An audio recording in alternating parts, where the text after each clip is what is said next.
Hi, Kimberly. How are you? Hello, I'm good, Vicky. How are you doing? I'm all right, thank you. I'm all right. Thank you for joining me this morning. So I wanted to talk to you about translating and adapting practice online and making your online practice a bit more accessible. Obviously, we're all in lockdown at the moment. There's lots of practitioners who are um, translating and putting their work online in the public domain. And I think it would be really perhaps useful just to have a little chat around and just get some pointers on all that kind of accessible stuff Mm-hmm. and translating practice. So I suppose to start with, I was going to ask you, what does inclusion mean to you? Inclusive practice, that old big massive can of worms. Inclusive practice to me is finding,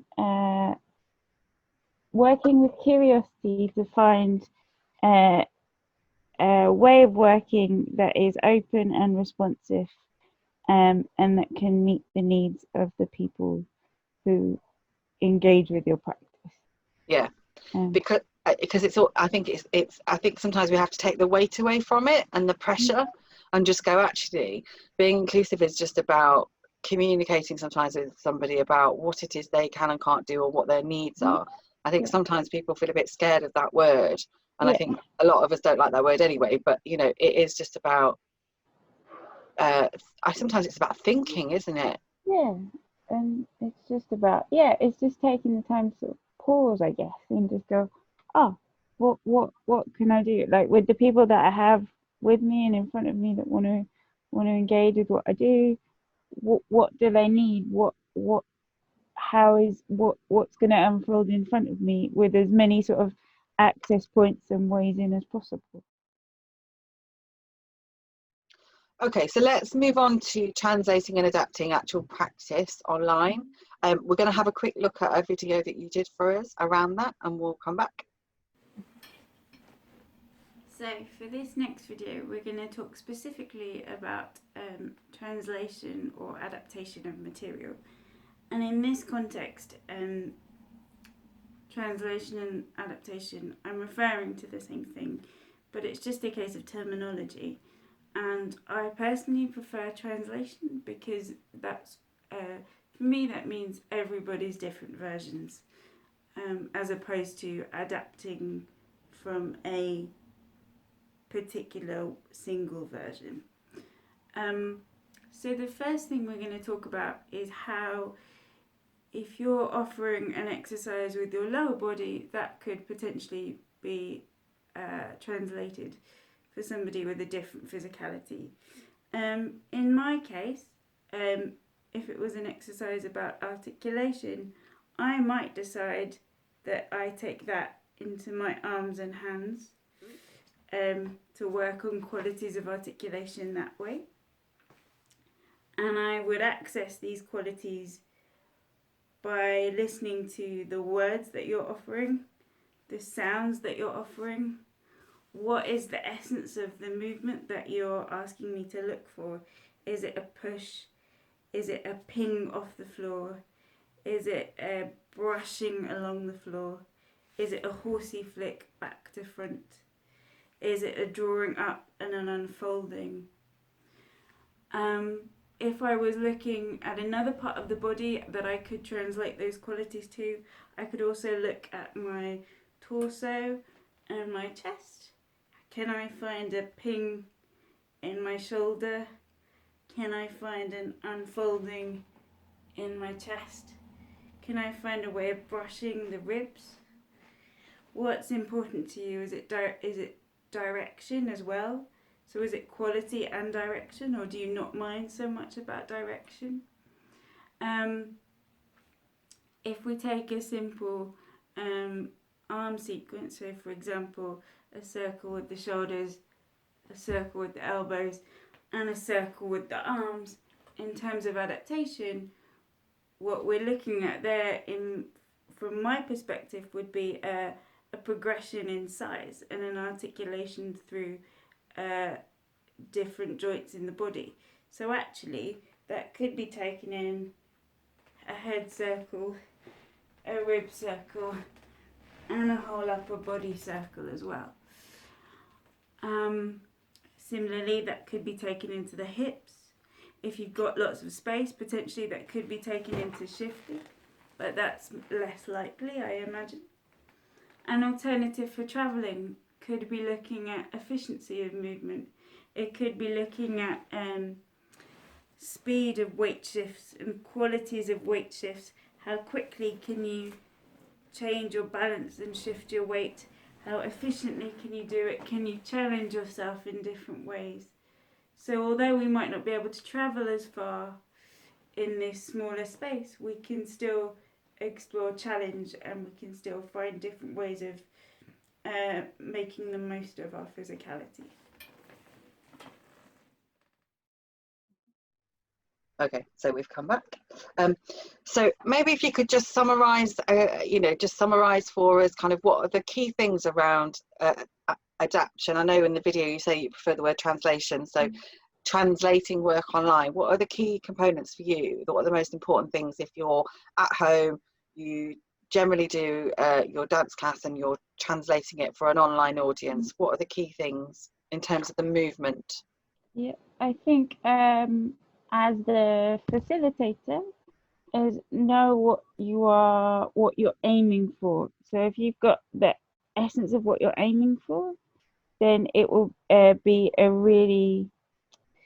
it will make the translating or the adapting process so much easier for people with different physicalities.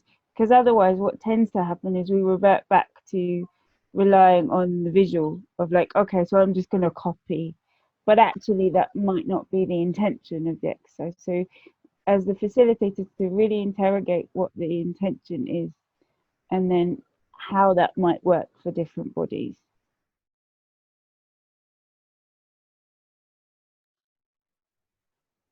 Okay, so talking about set material now, because obviously some genres specifically have really specific set material.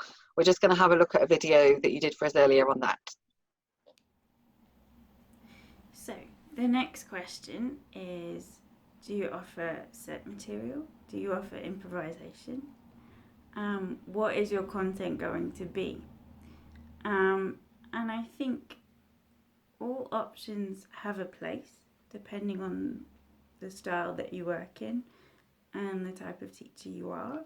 But I think, again, acknowledging this new interface that we're working with, I know I personally find it quite challenging to learn movement material from a screen, and therefore I think set material does present a different kind of challenge, also in the sense of we are only seeing a 2D version of you. So I think if we are going to offer set material, I think we have to be particularly clear in this context of what we're hoping the individuals are going to achieve from that. Can that be achieved through individual explorations that you can facilitate and guide them through, or structured improvisations? And that's a question for you as a teacher. But just to be really clear, that for each of those exercises that you offer, that you know as the teacher what you want the participants to gain from it and what they're aiming to focus on. And this will also mean that what you're offering is more inclusive, because the ideas and clarity of what we're all working towards will be communicated and shared. Because in these contexts even more, it's very clear that the material is not going to look the same, and it wouldn't necessarily look the same anyway with the diversity of bodies that we're working with, which is an exciting possibility. So thank you for that, Kimberly. So just to perhaps summarise, what are the three most important things, would you say, around translating set material? I think with set material is know what you're aiming for. I think often with set material, music can be quite a key factor for some genres. So know what the relationship is to the music that you're using. And specifically in relation to teaching online, actually, with set material, know what you want to do in terms of facings and direction and how you're going to communicate that, because working with this interface can be really tricky if you're working with facings. So it would, I think my aims would maybe be slightly different in a live, or my three things would be slightly different in a live setting. But I think for online, I think they're sort of three quite prominent ones that I've come across. Yeah, and you touched on music was really interesting, and obviously, in terms of access, it's always worth somehow translating, if you can, and I'm not saying that you can, but if you can, communicating in a verbal or a physical way in terms of subtitles or whatever about the music, what the music is, and what maybe the pace of the music is. So be as almost audio descriptive within how you can. I'm not saying everybody can do that, but it's a consideration that obviously if you may have people that are deaf or hearing impaired, how can you translate that communication?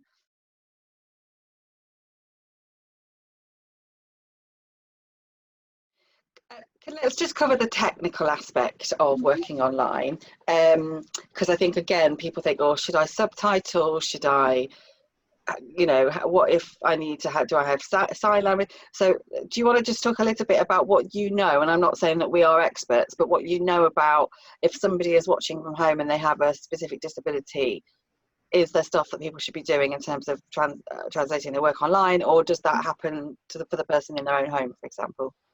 So I'm by no means an expert at all, but from what I understand, there are some social media platforms that do have like subtitle options, like YouTube does have one, and it seems now that they naturally put it on most of their videos. The subtitles are slightly dodgy, some of them. Like I was watching a theatre production yesterday, and some of the subtitles are not the best, but it is there. I know for Instagram, because I did a bit of research around it, there isn't a subtitle option at the moment. In terms of sign language, as far as I know, there isn't that option to sort of add it in, because it's an incredible skill that specific people have. But you can learn Makaton signs and things to include in your practice, which I try and do because I really like learning the signs, and so I try and include them in my practice. But that is sort of a thing that I imagine will happen over time, unless you have an amazing memory and can just watch a load of things and then include them. But it's getting. I'm not deaf, but it seems that there is gradually getting to be more opportunities out there. I think as well, on a lot of people's computers, they have their own accessibility settings. So one of the benefits of recording something online, obviously live is different, but if you do it live and then you record it, there is a recording, and then somebody can watch it back on their own computer, and they've got their own computer settings in terms of accessibility, which is always really helpful and useful. As you say, in terms of YouTube, because you can put the CC button on there when you upload it, and that enables people to have subtitles. And I think you're right, it's about doing what you can, and that's not to say you can do it all, because none of us can do it all. And in terms of sign language, it might be that you want to just learn a couple of phrases, and a thank you, and using the waves to and whatever that might be. However far you can go, that's great. But little things can make a difference to somebody, can't they? They really can.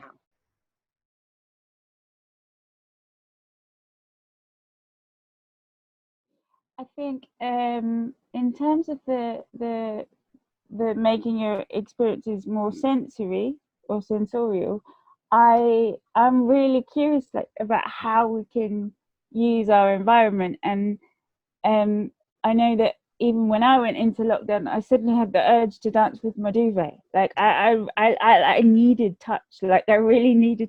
So actually, how can we incorporate these textures or these sounds or these smells into we're doing, and you know, maybe you have a dance class which maybe you get some leaves from the garden and you put them on the floor and you dance in the leaves, or and maybe it is about that you would have to say that in a post beforehand, that maybe get some pieces of paper and scrunch them up on the floor, or if you can get out into a garden and pick up some leaves or dance on your duvet, or so there would need to be a degree of, I guess, prep beforehand, maybe, or maybe the discovery of these things is part of the session. Like if you say to people, can you work on a laptop or a tablet, maybe they sort of go on a treasure hunt around their house. I don't know. Okay, just to round up then, in terms of adapting and translating your practice online, what would be your sort of key things? Don't be scared, do it anyway, even if you are scared, and see it as something to widen your practice even more. See it as like another string that you can potentially add to your bow if it's something that you enjoy. See it as a way to engage with new people. I've said it before, but be really conscious about how and where you use music. And I know that there are, if you go online, there are different people have sort of, over the last 5 weeks or however long we've been in lockdown, they've been sort of troubleshooting the different ways of like using your speakers so that you can still experience everything, or sharing playlists. And so there's lots of information out there. Know what you want to get out of your session, and out of each exercise, and then think about how you're going to communicate that. And so within that, really think about the language you use. Thank you, Kimberly. Thank you. I really appreciate your time this morning, and hopefully this will help a lot of people to think about how they work a bit more inclusively online with their practice. Thank you.